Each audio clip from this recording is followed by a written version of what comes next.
Where do we start with Everton? Frank Lampard may be wishing he never started in the first place. This tortuous evening will take some getting over for the blue half of Merseyside. It was 5 in the end, it could have been 10. That's no exaggeration. Embarrassing, shameful, disgraceful, call it whatever you want, but the sheer fact of the matter is that Everton gave up. Everton down tools. Everton are heading for relegation if something doesn't change, and quickly.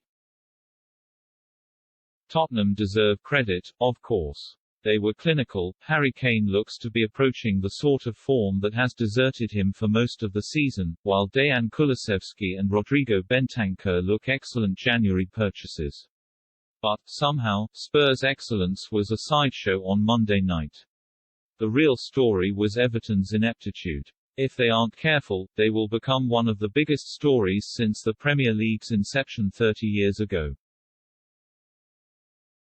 Too good to go down? Not on this evidence. Lampard is big enough to take the negativity that comes with these sort of capitulations, but it is his players who should be tossed to the lions. When he took the Goodison job in January, he did so with his eyes wide open. But you couldn't blame him if he's regretting it all. Of course, Tottenham's fans took great pleasure in rubbing salt into Lampard's wounds. Is not well liked around these parts given his Chelsea connections. Yet, that will be the least of Lampard's concerns after this harrowing night, one of the worst in recent memory for Everton. The opener arrived in the 14th minute, Michael Keane firing powerfully into his own net from close range after Kane failed to connect with Ryan Sessegnon's fizzing low cross. While the manner of the goal was somewhat fortunate, there was nothing lucky about the build-up.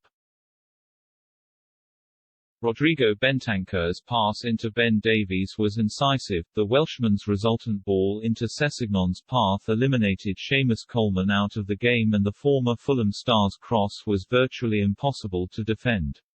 Kane wheeled away with a smile on his face, but there wasn't a sign of celebration.